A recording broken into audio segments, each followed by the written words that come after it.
This is The Warning. Donald Trump has been president of the United States for under 80 days. He has assaulted the rule of law. He has shattered America's alliances, and he has vandalized the American economy. The stock market is crashing, but more significantly, the dollar is plummeting. It is weakening. America has broken faith. We have broken trust with our allies, with free people all around the world. And they know that they can no longer count on, no longer trust the United States. The American people were fed a lie. They were told that we were being ripped off. Truth is, we were the chief beneficiary of the American-led system that Donald Trump has killed in under 80 days. And make no mistake, it's gone, and it will not return because of the decadence of the American people. As a French minister pointed out, as J.V. Last at the Bulwark mentioned, European security cannot be left in the hands of ignorant voters from Wisconsin every 4 years. And so the world will be less than before for America's children. There will be less dynamism. There will be less opportunity. And there will be less safety. All of it was unnecessary. But let's watch the death sentence being delivered appropriately in English by the Canadian Prime Minister. The President's actions will reverberate here in Canada and across the world. Three different sets of U.S. tariffs remain in place and will continue to pose significant threats to Canadian workers and Canadian businesses. The tariffs are an economic disaster. We can start with Ronald Reagan. High tariffs inevitably lead to retaliation by foreign countries and the triggering of fierce trade wars. The result is more and more tariffs, higher and higher trade barriers, and less competition. So soon, because of the prices made artificially high by tariffs that subsidize inefficiency and poor management, people stop buying. Then the worst happens. Markets shrink and collapse, businesses and industries shut down, and millions of people lose their jobs. He knew, but it's more than Ronald Reagan. All of Trump's MAGA sycophants, Ted Cruz and Lindsey Graham, Majority Leader Thune, 91-year-old Chuck Grassley, Joni Ernst, they all know. Each one of them is a founding member in the seating of Trump's malicious cabinet. Each one of them is an ass kisser and a bootlicker who does not care about ordinary Americans, does not care about the American people, does not care about their livelihoods, does not care about their prosperity, cares about one thing, cares about their political ambition, not principles, not ideals. And the only thing that matters to them is staying in Donald Trump's good grace. And so these people have allowed Donald Trump to steal the American dream. Let's watch what they said before they volunteered to become Trump's hostages, his puppets. A tariff isn't paid by the exporter. China's not going to pay the tariff. The buyer is going to pay the tariff. Donald Trump has proposed a 40% tariff, which is a tax on all of you. I have never agreed with the president's tariff policy. China wins when we fight with Europe. China wins when the American consumer has higher prices because of tariffs. There's little doubt that these protectionist barriers that were put up in 1930 or 31 made the Great Depression worse. So let's not repeat that mistake. Astonishing, isn't it? Even more incredible is that as the global economy reacts, the shyster, Howard Lutnick, is on television saying it's a good day. It's a good thing. We're winning. Let Donald Trump run the global economy. He knows what he's doing. He's been talking about it for 35 years. You got to trust Donald Trump in the White House. That's why they put him there. Let him fix it.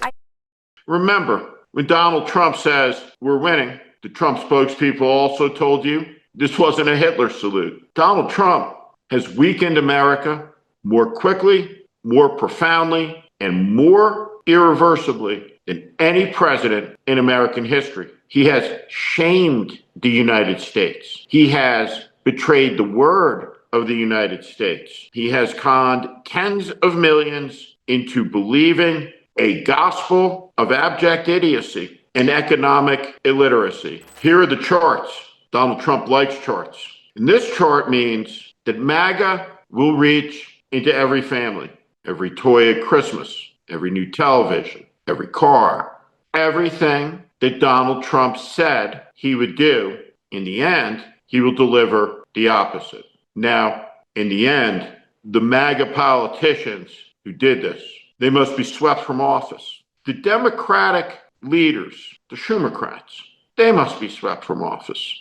These people allowed in 80 days for the most powerful nation in the history of the world to betray its alliances, to betray its values, to betray the American people, to betray common sense, to permit for people with legal status in the country to be snatched up off of streets and sold to El Salvador, the betrayal of Ukraine, the reorientation of American foreign policy to support the Russian position in their war of aggression, where tens of thousands of children have been kidnapped.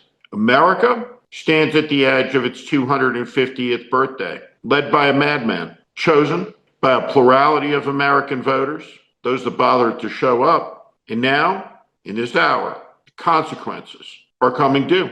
The accountability for this decision will land on the people that made it. That's the American voter.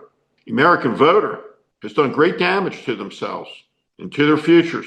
And a lot of people who stood against Trump may have an inclination to shout and scream and be angry. But all that does is help Donald Trump. Truth is, the United States is a rich and powerful country. The United States has done a great deal of good in the world.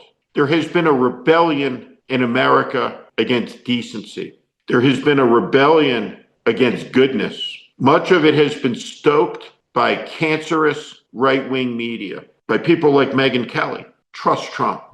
I, for one, say we give President Trump a chance. There's no way he's going to let a bunch of economic pain rain down on the country for the next 3.5 years without doing anything about it. He's talking about short-term pain for long-term gain. Do you think Megyn Kelly's on your side? Megyn Kelly is not on your side. None of these people are on your side. They're worth tens of millions of dollars, and they picked up a knife and they stabbed it right into the beating heart of America's democracy. They've assaulted your liberty. They've assaulted your prosperity. They have assaulted the truth. They have assaulted reality. They have assaulted the rule of law. And all through it, it has been rationalized away by the media. It has been excused away. And no matter how many times it was said that should this man return to power, there will be catastrophe, that too is minimized. Now it is here. We sit at the edge in the beginning of one of the great crises in American history, a great unraveling that cannot be stopped, that has been set in motion. The next president of the United States will have one of the most difficult jobs since Lincoln or FDR took office. And that person had best be up for the job. And next time, Brett Summer and the politics of joy and every other accumulated stupidity won't get it done. The collapse of the Democratic Party as a force connected to the American people, to America's history, to the history of the Democratic Party has been a disaster. What it has allowed is the rise of a fascist party, wrapped in the flag and carrying a cross that has shattered our alliances and turned us towards Russia. It is a moral disaster, and it is a national disaster. It is a humanitarian disaster. It is the great tragedy of the 21st century. And it is the work, the delusions, and the insanity of one man, plus the weakness of all those around him who will not tell him no and will never tell him he's wrong. Look at what they've done, and they are just getting started. This is The Warning. I'm Steve Schmidt. This is The Warning. I invite you to join this community where I promise to be honest, blunt, and direct about what is happening in this country. America is in crisis. Follow and subscribe to this channel and on Substack. Thank you.